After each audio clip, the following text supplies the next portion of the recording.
Welcome back, everybody. Spinner Rack in the house. Hey, today we're going to be talking about what? House of M. Yes, I got the second printing of it. I know, try to get the first printing, but that bad boy sold out. So I was extremely excited when I said, whoa, this is looking so good. This is like a variation of the original cover, but instead of it, it's in gray and white. It actually is pretty hot. I kind of liked it. And of course, who do we see? We see Professor Xavier, Jean Grey, Wolverine, Cyclops, and of course, the white Magneto. The white, and when I mean white, I'm talking about the outfit. I'm not sure why, but I gotta say, I mean, look, War of the Realms was an interesting story, but I just felt that it just kind of dumbed down the whole story. Hey, I hate knocking creators. It was an interesting story. I'm not gonna go there and say, it just wasn't for me. But House of X, yo, impressive. The writing style, the coloring, the art. The very first issue is very interesting. You know, I'm a little weirded out by some of the things that they're doing, but I'm still intrigued enough to go see it. In fact, just to show you, here is 2, and here is the Power of X, you know, which will be reviewed later. But we're talking about this, and the basic premise is that Charles Xavier has come back to humanity, and he's offered the Earth and the governments of the Earth 3 drugs. One, like an antibiotic. Second one, the drug will cure any diseases. And I think the third one, where is it here? The third one is extend the life of humans for 5 years, right? So, of course, the governments on Earth have a dilemma. What are they going to do? But the key thing is that they do that, they have to recognize the living mutant island of Krakoa, that it's a political entity.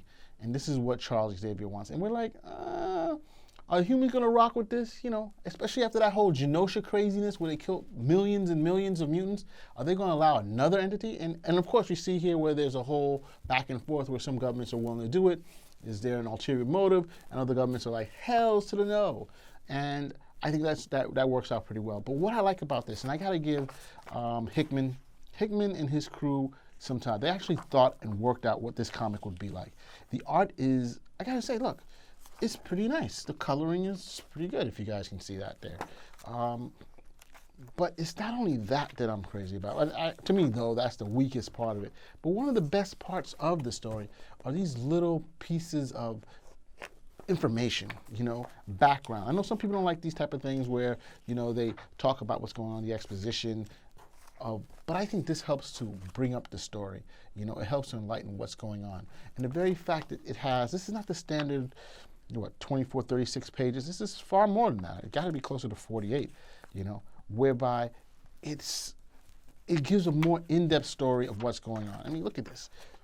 The Orchis Protocol, I'm loving it. You know, so when you buy this, which is unfortunately a little bit more than the standard comic, which is this is like $6, I believe. $5.99, I wasn't disappointed. Now, there are some issues I have with the whole story, but you know, not enough for me to disregard it. Professor X probably is the weirdest thing for me right there. He's walking about, he's young, you know, he's the God Xavier, that's what we should call him, and he's just making all these plans and pushing everything through. But the very fact that they've been able to interweave all these other characters, you got the Fantastic Fours, the X-Men, you know, the super evil mutants, you know, it's like Mystique, Toad, Sabretooth, the X-Men thing. You know, of course, Marvel is definitely starting to push the Fantastic Four. This is one of the big groups, the original huge superstars, and in recent years they've fallen on hard times, and to the point where the comics was basically retracted, but now the comic is back out. And I think what they're trying to do is just show, you know, how relevant they are. And I think they're doing a decent job. I mean, they have limited issue series. They have the Invisible Woman, Invisible Girl. I keep forgetting. I'm just trying to be correct. I don't want to cause no problems, bro. But it's pretty interesting what's going on. And here I'm really impressed. I don't really want to go into the story because I think there's more to it. And I hate when you go into these big series and they give you just a little tidbit at the very beginning. I've been disappointed in some others which I thought were very exciting originally, and then turning around, it turns out like, that was it? That was the big spend? That was the big thing? This is going to be an investment, guys. This is, and another thing I don't like is, here it is, they're showing you what the reading cover. So this comic goes in connection with the Power of X, where they're changing the whole universe, what's going on in the Power, and that's another reaction here. But the problem here is that they're basically saying there's 1, 2, 3, 4, 5, 6, 7, 8, 9, 10, 11, 12 comics.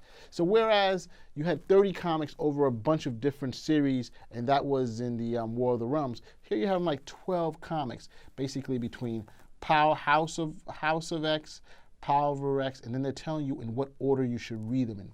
So it's not always House of X, Power of X. Sometimes it's House of X, then Power of X, or Power, then. So it's a little weird what's going on, but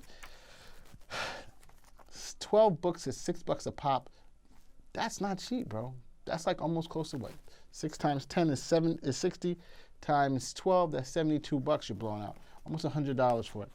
The art, the quality of the paper, the story, so far, I think I would say give it a shot. I'm giving it a shot right now.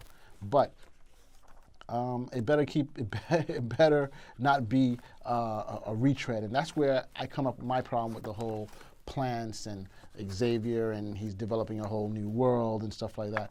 It seems like something we've seen before. It's not something that we haven't seen. And so the question is this going to be enough to entice me to continue throughout the whole series, the entire run? And I'm hoping it does, because it's impressive from what I can see. So Jonathan Hickman is the writer. Pepe, and if I get you wrong, Pepe Larraz is the artist.